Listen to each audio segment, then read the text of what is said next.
Tanuku bank కాలనీలో ఉన్నటువంటి ఈ పార్క్ దగ్గర స్వాతంత్ర సమరయోధుల యొక్క విగ్రహాలు అనేవన్నీ ప్రతిష్ఠించారండి. ఇక్కడ వాళ్ళ డీటెయిల్స్ అన్నీ ఉన్నాయి. వీటి గురించి మీకు ఎక్స్ప్లెయిన్ చేద్దామని ఈ వీడియో చేస్తున్నాను. చూడండి. కొవ్వలి గోపాలరావు గారంటండి 1922, 1932, 1942 సంవత్సరంలో 3 సార్లు అరెస్ట్ అయ్యి 4 సంవత్సరాల 7 నెలల 20 రోజులు జైలు శిక్ష అనుభవించారంటండి. ఈయన స్వాతంత్ర సమరయోధులు. అదేవిధంగా కొవ్వలి కనకమ్మ గారండి, కొవ్వలి గోపాలకృష్ణారావు గారి భార్య 1932 సంవత్సరంలో అరెస్ట్ అయ్యి 1 సంవత్సరం జైలు శిక్ష అనుభవించారండి. అదేవిధంగా ముదిగంటి జగ్గన్న శాస్త్రి గారు 1930, 32, 42, 43 సంవత్సరంలో 4 సార్లు అరెస్ట్ అయ్యి 2 సంవత్సరాల 9 నెలల 20 రోజులు జైలు శిక్ష అనుభవించారంటండి. ఈయన కూడా స్వాతంత్ర సమరయోధులు. అదేవిధంగా ఈయన చెరుకువాడ వెంకట నరసింహ పంతులు గారండి 1920, 30 సంవత్సరాలలో 2 సార్లు అరెస్ట్ అయ్యి 2 సంవత్సరాల జైలు శిక్ష అనేది అనుభవించారట.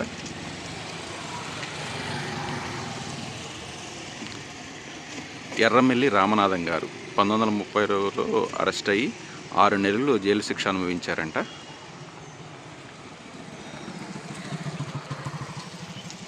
సంకు అప్పారావు గారు ఎక్స్-ఎమ్మెల్సీ కమ్యూనిస్ట్ పార్టీ 1947 సంవత్సరంలో అరెస్ట్ వారెంట్ ఇచ్చిందంట. 5 సంవత్సరాలు రహస్య జీవితం అనేది గడిపారు స్వాతంత్ర సమరయోధులు. వంకా సత్యనారాయణ గారు ఎక్స్-ఎమ్మెల్యే కమ్యూనిస్ట్ పార్టీ 1947 సంవత్సరంలో అరెస్ట్ అయ్యి 1 సంవత్సరం జైలు శిక్ష అనేది అనుభవించారు. భూపతిరాజు సుబ్బరాజు గారండి కమ్యూనిస్ట్ పార్టీకి సంబంధించిన వ్యక్తి 1947 సంవత్సరంలో 1 సంవత్సరం జైలు శిక్షను అనుభవించారు. అదేవిధంగా కలిదిండి పెద్ద సుబ్బరాజు కేపీఎస్ రాజు గారు 1930, 32, 37, 40, 43 సంవత్సరంలో 5 సార్లు అరెస్ట్ అయ్యి 5 సంవత్సరాల 4 నెలలు జైలు శిక్ష అనుభవించారట.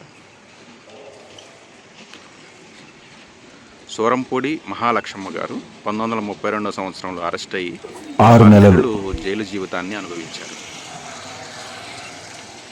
అజ్జరపు సుబ్బారావు గారు 1940, 42 సంవత్సరంలో అరెస్ట్ అయ్యి 2 సంవత్సరములు జైలు శిక్ష అనుభవించారు.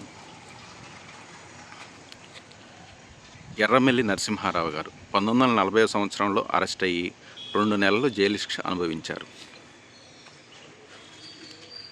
కాట్రలపల్లి సుబ్బారావు గారు 1944 సంవత్సరంలో అరెస్ట్ అయ్యి 9 నెలలు జైలు శిక్ష అనేది అనుభవించారు.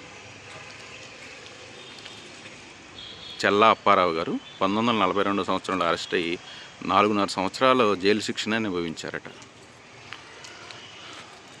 కోడూరి రామరాయ వర్మ గారు 1944 సంవత్సరంలో అరెస్ట్ అయ్యి 2 సంవత్సరాలు జైలు శిక్ష అనుభవించారు.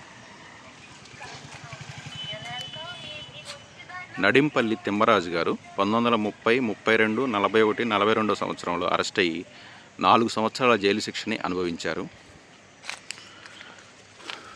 శంకురాత్రి సుబ్బారావు గారు 1940 సంవత్సరంలో అరెస్ట్ అయ్యి 4 నెలలు జైలు శిక్షని అనుభవించారు.